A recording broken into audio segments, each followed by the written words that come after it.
Está como mala la señal de internet.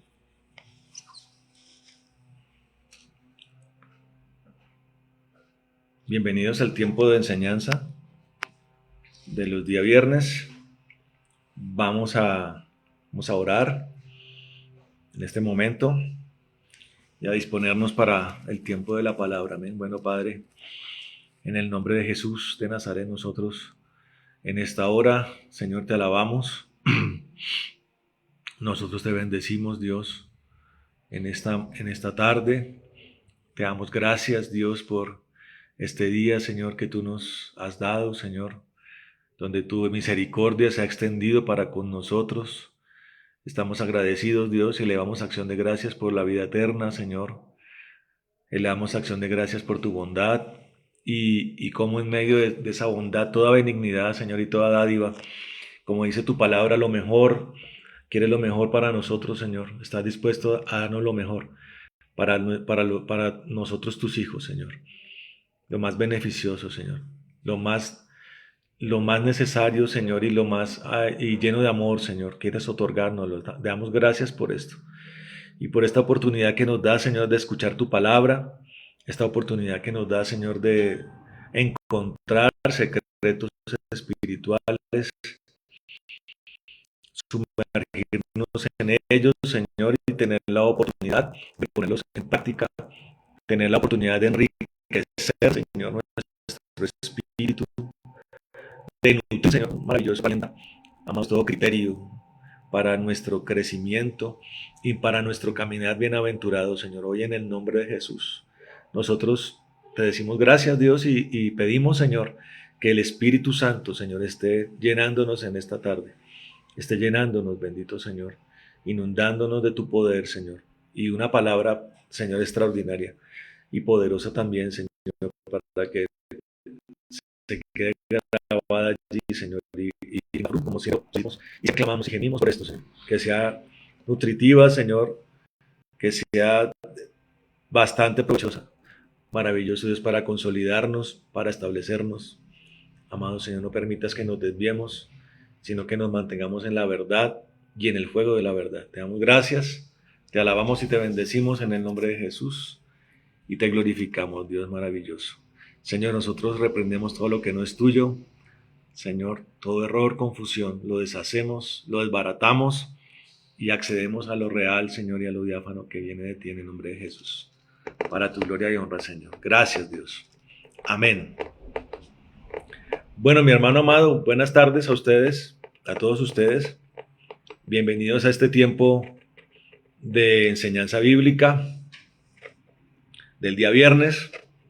Vamos a continuar con el tema como lo hemos estado desarrollando. Sabe usted, hermano, que esto hace parte de una serie de enseñanzas de un tema que hemos llamado el ministerio de la reconciliación.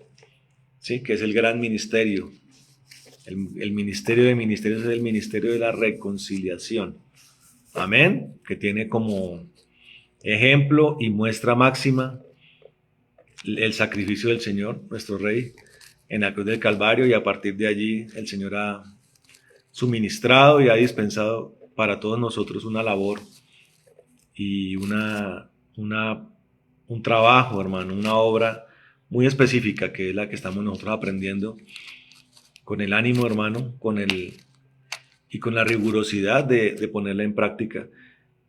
Por eso venimos a estos espacios para aprender y aprender directamente del Señor, al cual hemos pedido que sea Él el que nos hable y no nosotros los hombres con nuestros criterios y nuestros errores, sino que el Señor nos hable. Amén. Bueno, hermano, entonces, dicho esto, entramos en materia en el capítulo donde nos habíamos quedado, amén. En el capítulo 4 de la carta a los Efesios. Amén. Ya hemos explicado algo muy importante, hermano, que era alcanzar la plenitud de Cristo, pero que en esa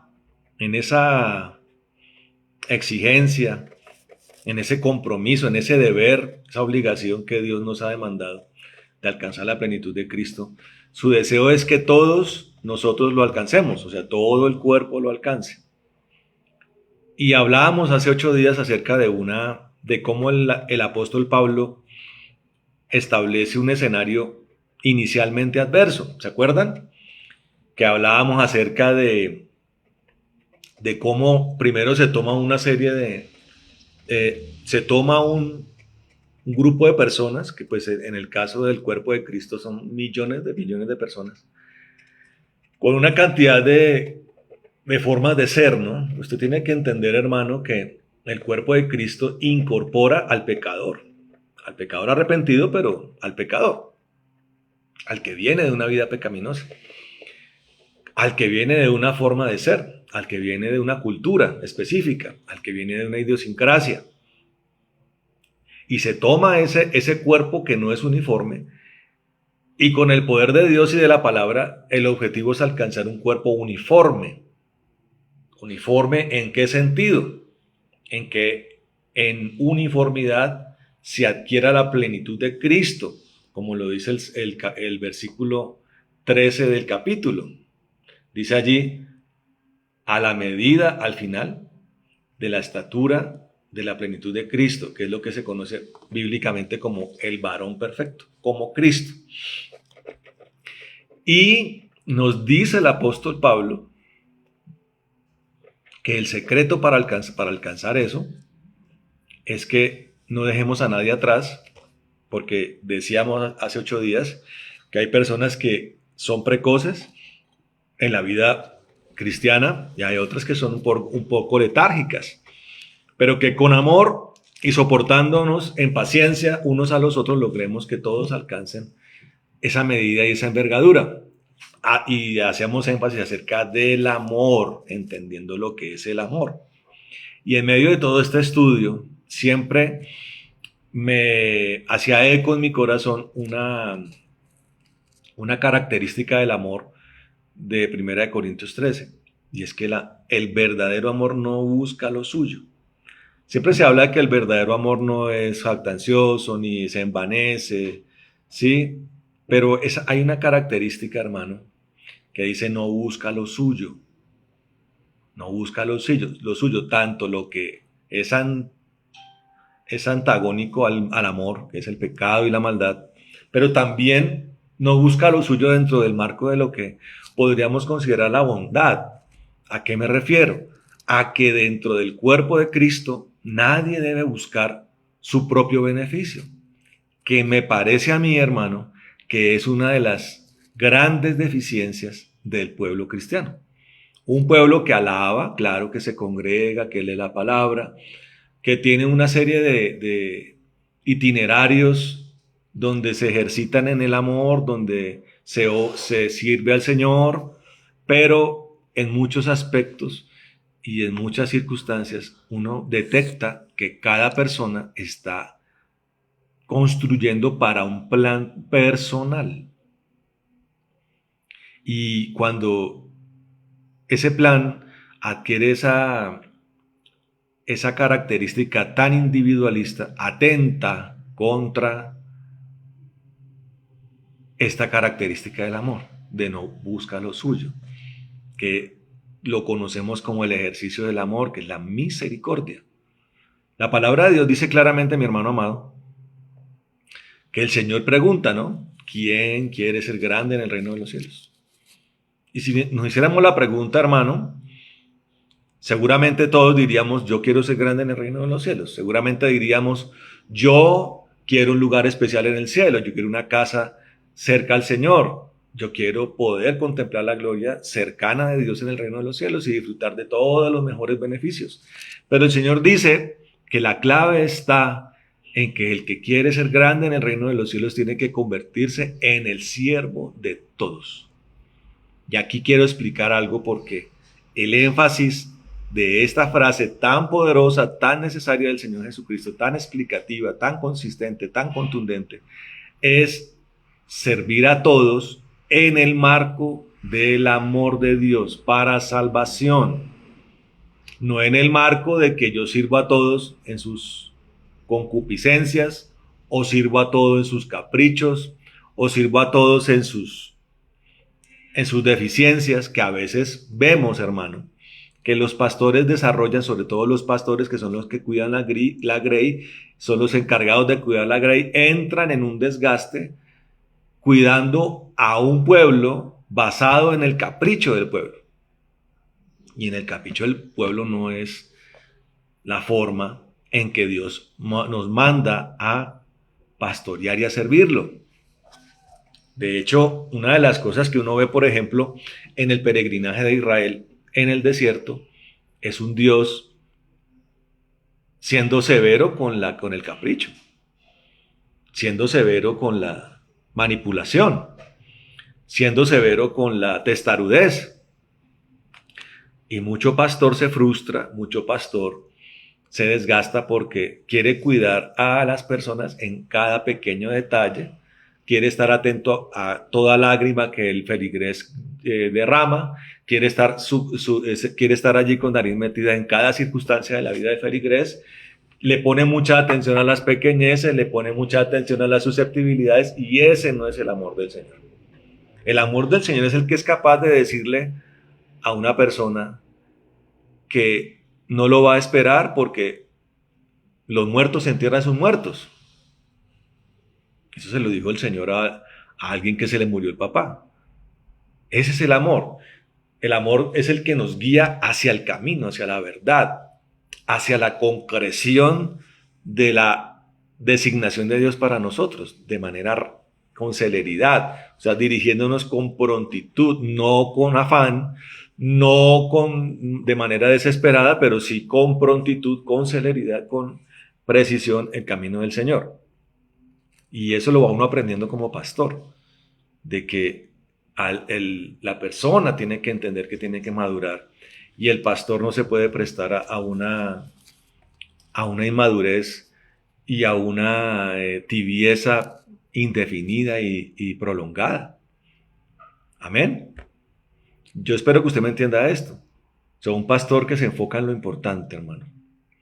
Yo le decía al pastor Antonio en estos días lo contento que yo estaba de ver no somos muchas personas en Neiva, hermano, pero tengo el gusto de decir que ya no tengo que estar yo ahí detrás de las personas, ya no tengo que estar viendo ayudar a resolver problemas propios de la niñez espiritual, de la adolescencia espiritual, sino que puedo ver ya un cuerpo de personas ya con una talla ya de poder, ya con las herramientas, con el cuidado, con toda la dedicación que se le ha tenido, poder ellos mismos con el Señor sostener su vida cristiana. Sí que el pastor esté llamando, sí que el pastor esté escribiendo, sí que el pastor esté persiguiendo, sí que el pastor esté yendo. No, hermano, y es bíblico. La palabra de Dios dice que llegará un momento en que nadie necesite que uno le enseñe al otro. Y ese pasaje de la palabra, una promesa del Señor, que por eso tenemos el Espíritu Santo, pero está acompañada de la palabra que dice que mientras el niño es niño, necesita de mentores, necesita de maestros, pero cuando el niño ya crece, tiene a su Señor. Claro, tiene que seguirse congregando, claro, hay una autoridad en las congregaciones que se llama el pastor, pero la persona ya tiene una sólida relación con el Señor y sabe operar en muchas de las cosas en las que antes necesitaba que el pastor lo hiciera. Usted necesita una sanidad, usted mismo puede orar al Señor por sanidad. Ahora, claro, nosotros estamos ahí para las cosas que las personas necesiten y que tal vez lo sobrepasen. Pero las personas van adquiriendo conocimiento, van adquiriendo talla, van adquiriendo envergadura, musculatura espiritual, y eso es bueno. Y una cosa fantástica que analizamos con el pastor Antonio es el desarrollo de un ambiente de paz, hermano. Por eso hablamos del ministerio de la reconciliación, el que dirige a un cuerpo de personas hacia la paz. Se pasa del soportar, claro, las piedras chocan, los caracteres chocan, pero pasamos a un tiempo de paz. Eso confirma que lo que hemos dicho en muchas ocasiones, no es sabio, no es prudente, no es inteligente que un pastor sea pastor de una iglesia de demasiadas personas.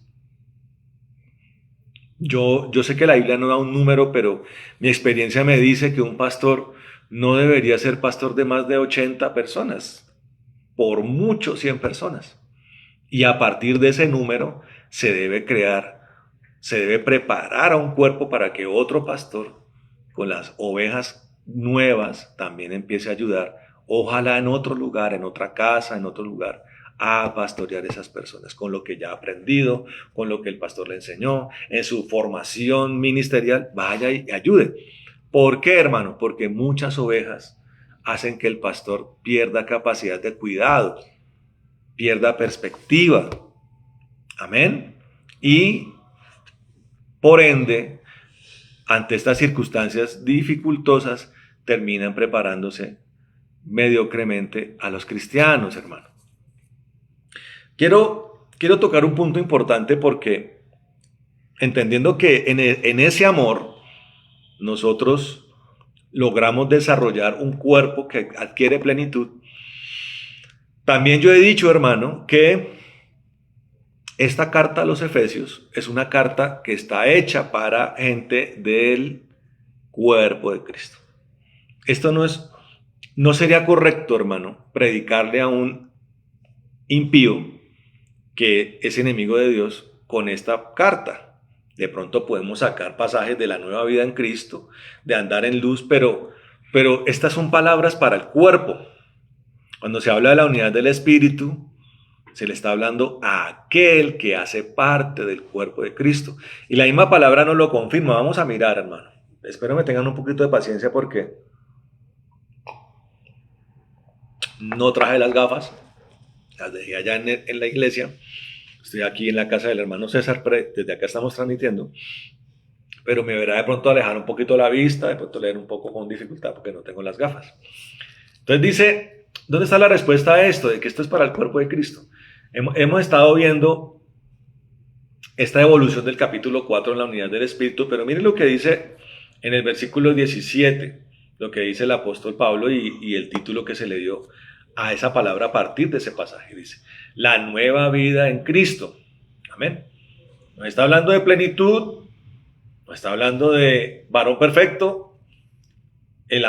que se desarrolla en el amor del Señor, pero nos dirige hacia una nueva vida en Cristo. Mira lo que dice el versículo 17, y lo leemos en el nombre del Padre, del Hijo y del Espíritu Santo. Dice, esto pues digo y requiero en el Señor, que ya no andéis como los otros gentiles, que andan en la vanidad de su mente. Amén. Eso podrías decir uno, es para los gentiles. No, pero sigamos mirando, dice, teniendo el entendimiento entenebrecido, o sea, está comparando un cuerpo de personas con otro muy diferente. Ya ahí empezamos a notar que se le está hablando a un pueblo determinado. Dice, o sea, está hablando de los gentiles, está hablando de otro tipo de personas. Dice, teniendo el entendimiento entenebrecido, ajenos de la vida de Dios, por la ignorancia, está hablando de un pueblo que no conoce la palabra, dice, que en ellos hay por la dureza de su corazón, o sea, una ignorancia acentuada, porque no solamente no han tomado el evangelio, no tanto porque no se les haya predicado, sino porque lo han rechazado por la dureza del corazón, han endurecido el corazón. Y yo lo hablaba cuando tocamos el tema acerca de lo que era hace mucho tiempo, tocamos el tema de lo que Dios quería decir en la palabra cuando la palabra dice Dios endureció el corazón de Faraón. No fue que Dios le hubiera tocado a Faraón para endurecer su corazón, sino que las palabras de Dios, persistentes contra Faraón, en vez de que Faraón hiciera caso de lo que Dios decía, lo que terminó haciendo Faraón fue resistiendo la orden de Dios. El corazón se endureció al rechazar la palabra de Dios. Entonces, volviendo a este punto, estos gentiles de los que está hablando, que son otro grupo de personas, no son a los que le está hablando, sino que está comparando al que le está hablando con el gentil de corazón impuro, corazón duro, está diciendo que tienen el corazón endurecido. ¿Y dónde se confirma que es para el cuerpo de Cristo? Dice, versículo 20, para que lo tengan muy claro. Mas vosotros no habéis aprendido así a Cristo. Le está hablando, el apóstol Pablo le está hablando a cristianos. A cristianos. Amén. Está hablando de gente que hace parte del cuerpo de Cristo. Amén. Entonces dice, si en verdad le habéis oído y habéis sido por él enseñados conforme a la verdad que está en Jesús. Escuche esto, hermano. Esto también que nos enseña que solamente Dios sabe quién es cristiano. Alguna vez en la universidad o con gente de la universidad, yo le decía, le explicaba a estas personas que hace muchos años, imagínense, muchísimos años, que la diferencia entre las sectas y el verdadero cuerpo de Cristo era que las sectas utilizaban una estrategia afiliatoria. Cuando usted se quiere volver parte de un grupo especial o un grupo privado o un grupo, una sociedad cerrada o un club, usted hace una afiliación. Entonces usted paga una suma de dinero, usted le dan un carnet, está en la carnetización y usted tiene derecho a ciertas cosas por ser parte de ese grupo o esta sociedad de personas. Las religiones, por naturaleza, por característica, es eso. Llegan a la iglesia, hay una afiliación. La iglesia católica es el producto de una constitución política de la iglesia, donde ya el cristiano, en esa época que fue fundada la Iglesia Católica, ya no se hace por convicción como resultado de la predicación del arrepentimiento, sino que se afilia al nuevo creyente. ¿Cómo se hace? A través de lo que se conoce como el bautismo de niños, parte importante del dogma católico. ¿Con qué se fortalece ese dogma? Con el concepto del pecado original, que es una tergiversación de lo que ocurre en Edén con Adán y Eva. Claro, el pecado en Edén trae una herencia de mortalidad y una tendencia a pecar a partir de las generaciones subsiguientes a Adán y Eva. Entonces ellos hablan del pecado original con el que todo niño nace, según ellos. Y a través de eso se crea la filiación. La gran mayoría de nosotros debemos tener por allá guardado un acta de bautismo. Allá en alguna parroquia, yo no tengo ni idea a mí dónde me habrán bautizado, pero yo debo tener un acta de bautismo. ¿Sí? Entonces, esa es la filiación, pero ese es el concepto que manejan las sectas. Pero el cuerpo de Cristo es el resultado de una realidad de corazón, de un arrepentimiento de corazón y genuino que, escuche esto, solamente lo conoce Dios. Entonces yo le explicaba a estas personas, la gente puede decir que es cristiana, pero solamente Dios sabe que es cristiana. Entonces una mujer me decía, pero muy conveniente esto, pero ¿por qué conveniente? Así es como debe ser. Porque nosotros somos hombres, nosotros podemos ser engañados.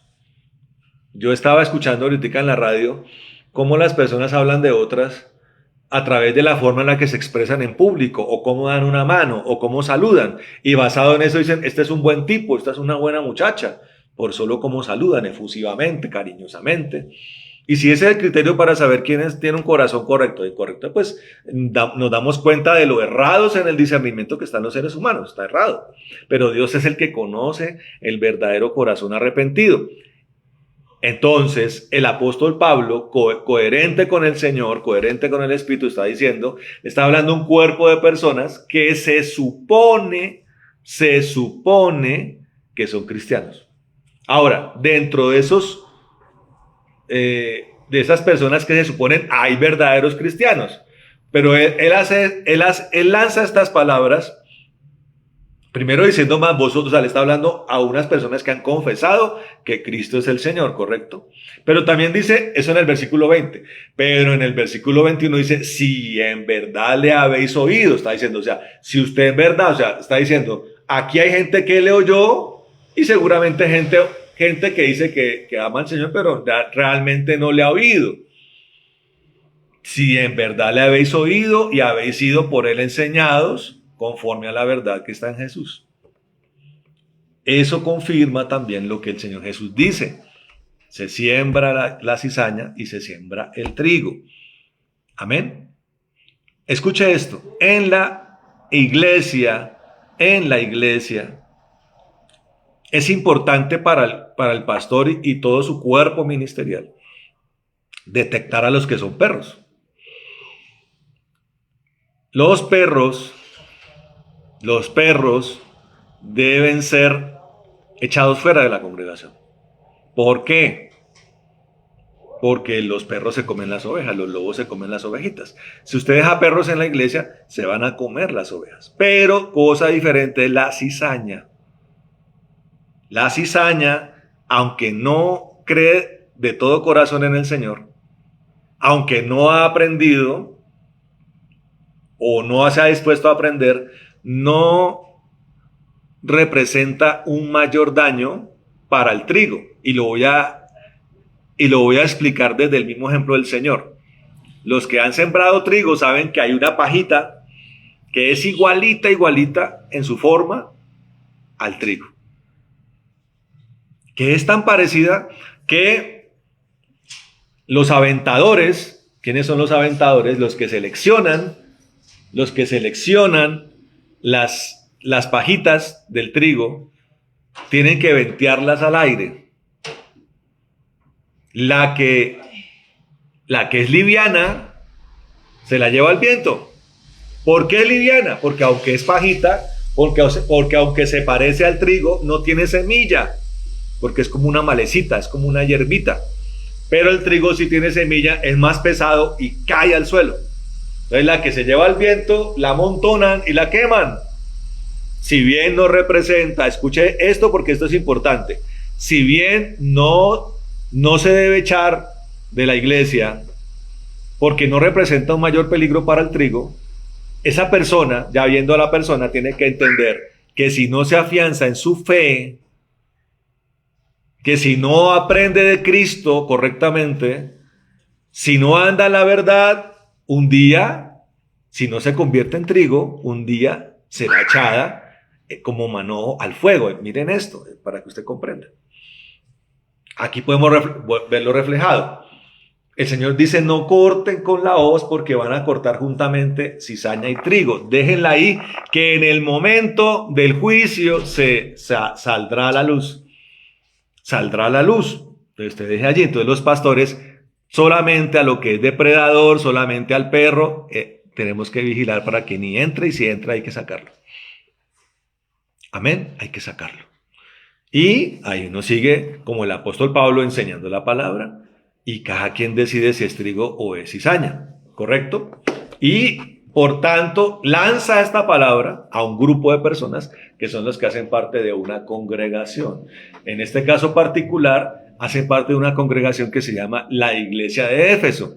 Pero en este punto aprovecha el apóstol Pablo que de la enseñanza que le está dando con especificidad a Éfeso, está compartiendo también una enseñanza muy importante para la iglesia futura, dentro de la cual estamos nosotros contados e incorporados.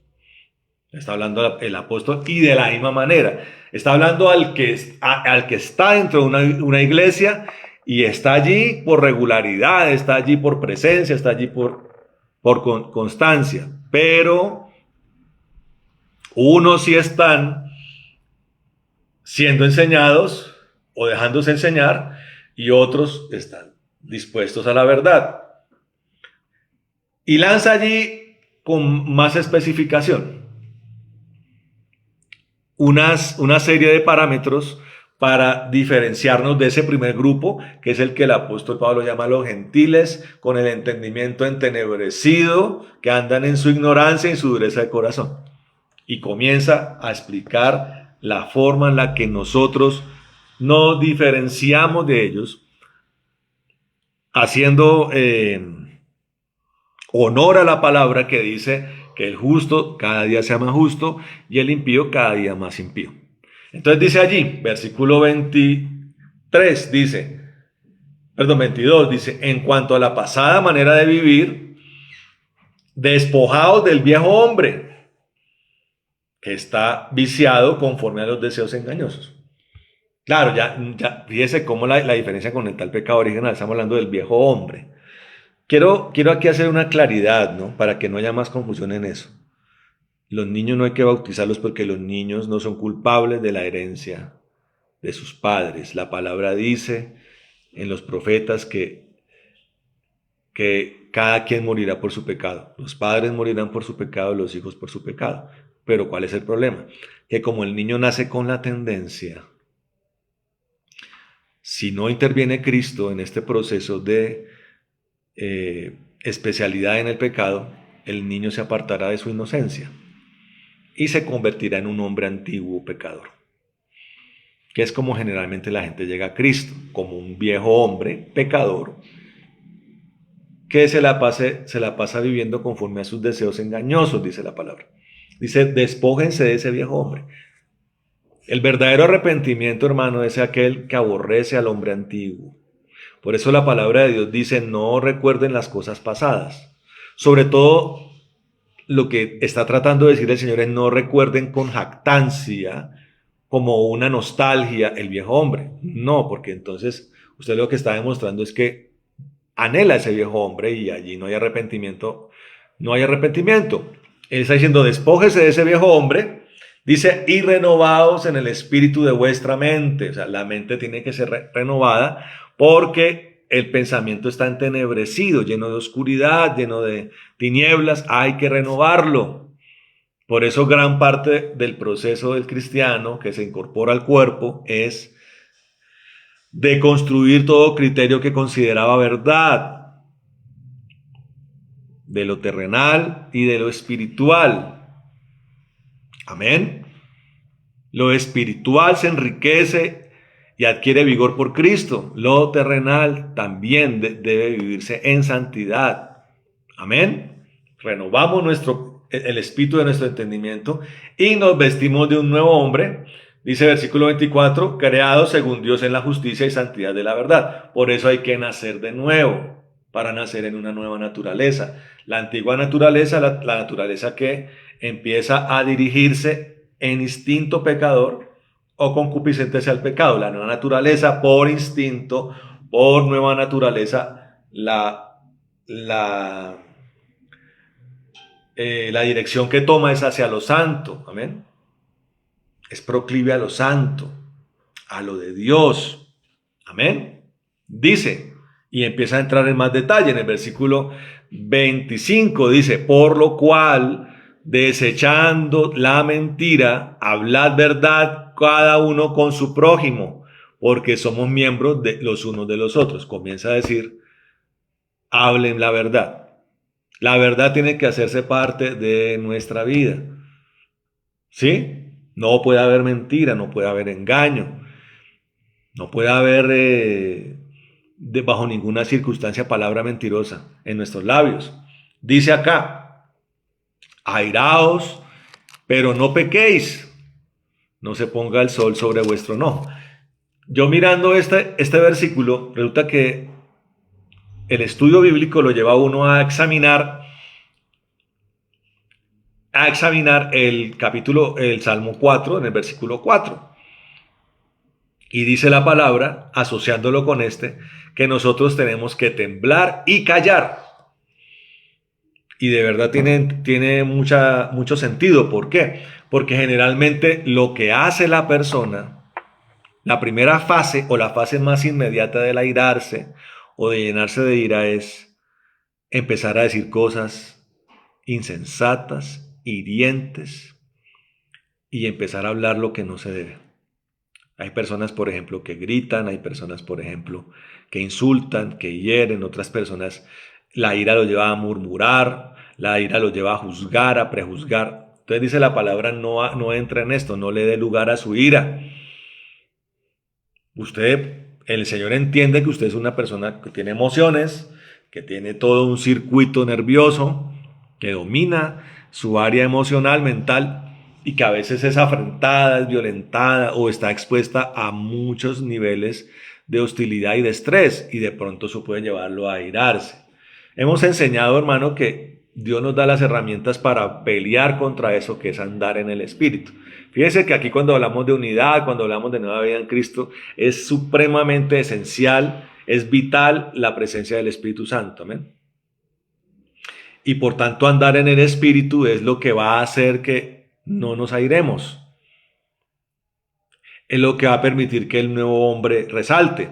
Pero de pronto habrán veces que la persona podrá llegar a airarse. Algo le incomodó. Pero dice el Señor, pero no peque. Por eso Dios da otra herramienta. La primera herramienta es andar en la herramienta por prevención es el Espíritu. El Espíritu, la llenura, andar en Él es lo que nos lleva a no pecar. Pero si por alguna razón la situación es un poco compleja y logra usted airarse, Dios nos da otra herramienta, se llama el dominio propio, la templanza. Para ponerle una especie de compresión, una especie de impedimento, para ponerle un obstáculo al airarme. Dominio propio, para no pecar. Perfecto. Y fíjese que en el versículo 27 dice, ni deis lugar al diablo. ¿Qué está queriendo decir aquí el apóstol Pablo? A este grupo de personas que hacen parte del cuerpo de Cristo. Dice, o sea, cuando habla del versículo 26, el airarse y pecar, hablar más de la cuenta porque se puso bravo, dejarse llevar por la ira, está diciendo, es en el versículo 27, ni deis lugar al diablo. O sea, esa es una forma por excelencia, o una forma en la que, la forma más efectiva en la que Dios, en la que el enemigo puede doblegarnos es a través de nuestra propia rabia. O sea, dar lugar al diablo, según este concepto, es darle rienda suelta a airarme. Generalmente, el desarrollo de la ira es de un impacto muy profundo.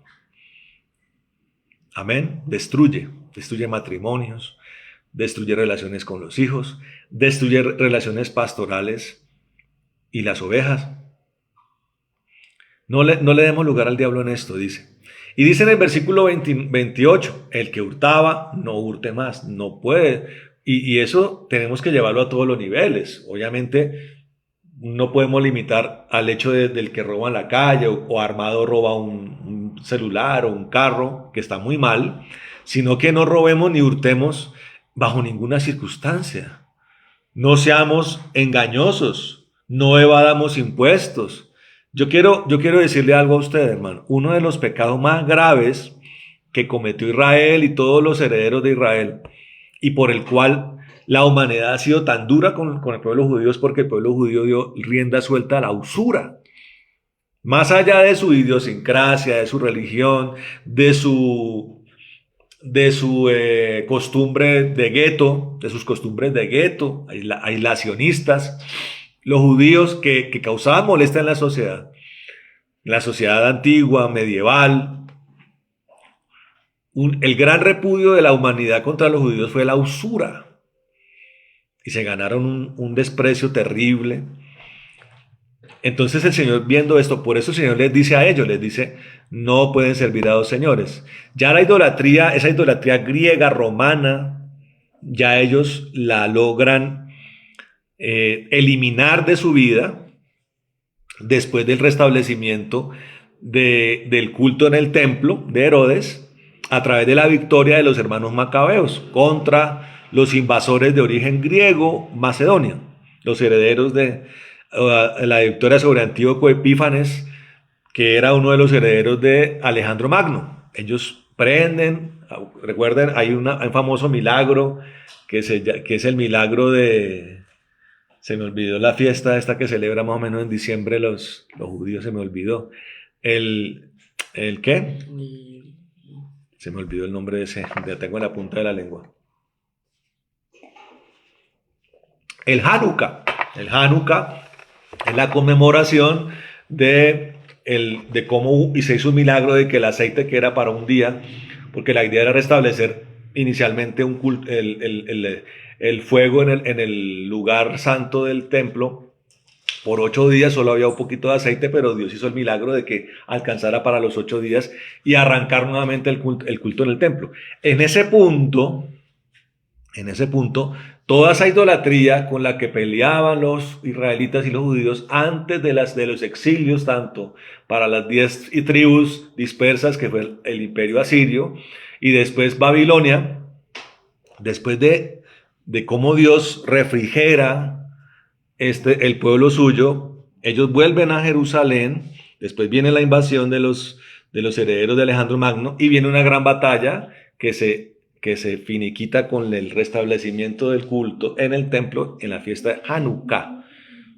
Pero cuando el Señor llega a Jerusalén, el Señor les advierte, les dice, ustedes tienen un Dios, ya no tienen ídolos, ya no adoran a Cera, ya no adoran a Baal, nada de esto, ya nada de los efesios, nada de esto, pero tienen como Dios a la plata, al dinero. No pueden servir a dos señores, dice. Entonces, cuando hablamos de hurto, el nutriente de lo que se considera robo, hurto, es la codicia. No puede haber codicia en su corazón. Amén.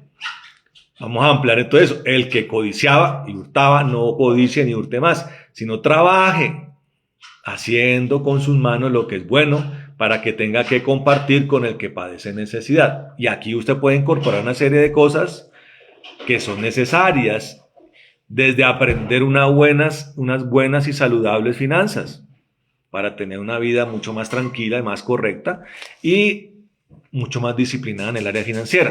Sigue diciendo el versículo 29, ninguna palabra corrompida salga de vuestra boca. Ya no solamente no mentir, sino que esas palabras despectivas, palabras inapropiadas, improperios, vulgaridades, palabras de doble sentido, palabras hirientes, discriminatorias, no pueden haber. Palabras necias, ninguna palabra corrompida, groserías, nada de eso. Ninguna palabra corrompida salga de vuestra boca, sino la que sea buena para la necesaria edificación, a fin de dar gracia a los oyentes. Y no con tristeza al Espíritu Santo de Dios, con el cual fuisteis sellados para el día de la redención. ¿Cómo uno se contrista? Poniendo en ejecución este tipo de indicaciones y ordenanzas del apóstol Pablo. Esto como contrista al Espíritu, pecando de esta forma contrista al Espíritu. Dice, quítense de vosotros toda amargura, oiga esto. La persona que anda en amargura, miren esto, quítense de vosotros toda amargura, enojo, ira, gritería y maledicencia, y toda malicia. Esa es una guerra que tenemos que ganar. Antes sed benignos unos con otros, misericordiosos, perdonándoos unos a otros, como Dios también os perdonó a vosotros en Cristo. Ahí está. Es una palabra para el creyente. Usted no le puede decir esto al necio, al impío, porque no le interesa. No le interesa. Muchos dicen que este tipo de conductas son construcciones sociales. Entonces abrazan la anarquía, otros abrazan la rebelión. Dicen, sí, ya es la manera como la gente quisiera comportarse, pero yo me resisto a cualquier tipo de autoridad. Al impío no se le habla esto es para el cuerpo. Y el capítulo 5, hermano, amplía este concepto del apóstol Pablo. Y uno se pregunta, ¿no? Porque vuelvo y cito a los que hablan de predestinación y de preprogramación. Este calvinismo llevado al mayor extremo. Entonces, si la persona ya es escogida para salvarse, ¿por qué el apóstol Pablo tiene que hablar todas estas cosas? Si debería ser muy natural para la persona comportarse de esta forma, porque ya fue escogido para eso. Pero como la vida cristiana es una vida de construcción conforme a su palabra y a su espíritu, es algo que tenemos que aprender y poner en práctica. Esto hace parte de la disciplina que tanto estamos hablando. Práctica todos los días. ¿Cómo usted logra dejar de ser mentiroso? Claro, una intervención del Espíritu, por supuesto. Muchas veces esa intervención llega incluso al punto de la liberación. De pronto usted lo que tenía era un demonio. Pero en disciplina usted tiene que practicar dejar la mentira. ¿Cómo? Dejando de decirla. ¿Cómo se deja la grosería, la palabra improperio? Dejando de decirla. ¿Cómo se quita la codicia? Metiéndose con Dios y dejando de ser codicioso. Todos los días. Hasta llegar a esa plenitud. Y el capítulo 5 amplía estas cosas, dice. Y así arrancamos y le damos pie a lo que dentro de 8 días vamos a enseñar. Dice, andad como hijos de luz, dice. Arranca diciendo así, andad como hijos de luz. La primera dice la nueva vida en Cristo, muestra una nueva vida en Cristo, pero el capítulo 5 ahonda ese concepto. Dice, sed pues imitadores de Cristo como hijos amados. Ya no solamente dice compórtese de esta forma, en una nueva vida en Cristo, sino que está diciendo imiten a Cristo. Y andad en amor. Ratifica esto como fue lo que primero miramos al final de la primera parte del capítulo 4. Y andad en amor, como también Cristo nos amó y se entregó a sí mismo por nosotros, ofrenda y sacrificio a Dios en olor fragante. Amén. Vamos a parar allí, mi hermano amado. Vamos a parar allí y entender, hermano, con esto que hoy Dios nos ha hablado, que es algo que tiene que, no solamente nos damos cuenta de que, mire cómo es de sabio el apóstol Pablo, porque primero entendemos que es para el pueblo de Dios, pero pareciera que es como para un pueblo que recién está incorporado al pueblo de Cristo. Podríamos decir que aunque son cristianos nuevos, pero también el apóstol Pablo lo utiliza para decirle al pueblo maduro que aunque ya ha crecido, aunque ya se ha hecho grande, se ha hecho fuerte en el espíritu, en la palabra, es algo que no debemos dejar de tener presente. Amén. El apóstol Pablo nos lo habla para que no nos descuidemos, para no tropezar, para no caer. Tenemos que meditar todos los días, hermano, aunque ya no seamos proclives a eso, de que la mentira no está bien y que tenemos que seguir rechazándola. Aunque ya no seamos vulgares, tenemos que decir y temer, dice, y seguir aborreciéndolo todos los días. La palabra dice, el que cree estar firme, mira que no caiga, dice la palabra. Eso es importante entenderlo, hermano. Vamos a dejar hasta allí, mis hermanos amados, para que usted pueda todo este tiempo, toda esta semana, meditar en estas cosas, ¿no? Meditar en la palabra.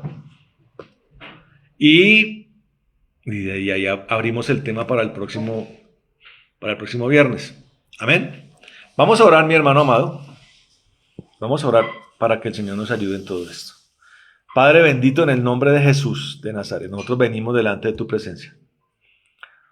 En esta hora, en esta noche ya venimos delante de ti, Señor. Agradecidos por este tiempo, Señor. Agradecidos, Dios, por esta oportunidad que nos da, Señor, de enseñar la palabra, Dios, creyendo, Señor, por convicción, creyendo por el menguar. Señor, gracias, Dios, porque tú traes control de las cosas, Dios.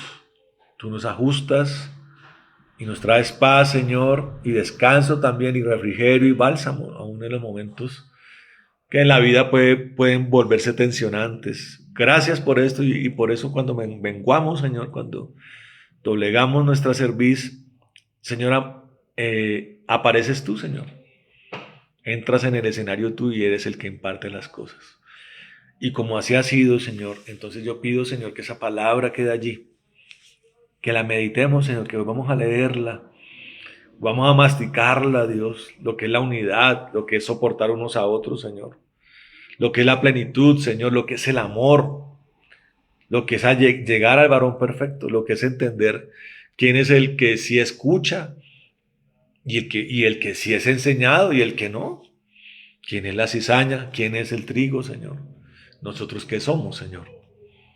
de cómo la nueva vida en Cristo, una nueva criatura que no miente, que no es grosera ni injuriosa, Señor, que no es ladrona, Señor, que no es malediciente, amado Rey de la Gloria, y que además camina en el amor, Señor.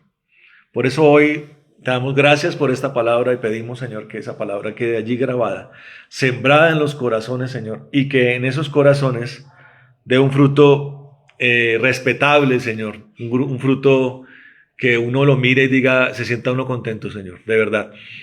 Y un fruto grato, Señor. Gracias. En esta hora te damos, nosotros en el nombre de Jesús, atamos espíritus de satanismo, hechicería, brujería, mentira, persecución, conspiración, difamación, calumnia, injuria, perversión, inmundicia, espíritus, Señor, opresores, espíritus de engaño, Señor, espíritus tormentosos, espíritus traidores, Señor, de muerte, de enfermedad. Todo esto lo atamos y lo echamos al abismo, Señor. Y pedimos que levantes a tu pueblo, Señor, que lo llenes de tu poder y de tu fuego también. Los llenes. Tu presencia sobreabunde en medio de nosotros. Te damos gracias en esta hora. Te alabamos y te exaltamos en el nombre de Jesús. Bendito seas, Dios. Bendito seas. Te alabamos y te glorificamos en esta hora. Te damos gracias por tu palabra, Señor. Te damos gracias porque eres bueno. Que el reino de los cielos sea notorio en medio de nosotros, conspire a favor y en medio de nosotros, que tú acampes alrededor nuestro, Señor Jesucristo, que tu gozo, Señor, que tu paz abunde en medio de nosotros, Señor, que tú seas nuestro proveedor y nuestro sanador, nuestro defensor, en el nombre de Jesucristo, el que cela por nuestras vidas, Señor, el que vela por ella también, en nombre de Jesucristo. Oramos como lo hizo Aarón, que tú nos bendigas y nos guardes, haga resplandecer tu rostro sobre nosotros, ten de nosotros misericordia, Señor, alces tu rostro sobre nosotros y coloca en nosotros paz, en el nombre de Jesús. Y como lo hizo Jabes, que tú nos bendigas, que ensanche nuestro territorio, que tu mano esté con nosotros y nos libre de todo mal para que no nos dañe. En el nombre de Jesús, atamos todo caballero de la noche de Morfeo, toda retaliación y venganza, y furia de las tinieblas y la echamos al abismo, Señor. Y toda arma también que se ha levantado en contra de nosotros, maledicencia, Señor, oración contraria, la destruimos en el nombre de Jesús. Gracias, Señor, por este tiempo. Lleva a tu pueblo en paz y en bendición en el nombre de Jesús. Amén y amén. Bueno, mis hermanos, todos los que estuvieron allí conectados, Dios los bendiga. Un abrazo para todos y que tengan una noche especial en la presencia del Señor y un buen fin de semana. Dios los bendiga.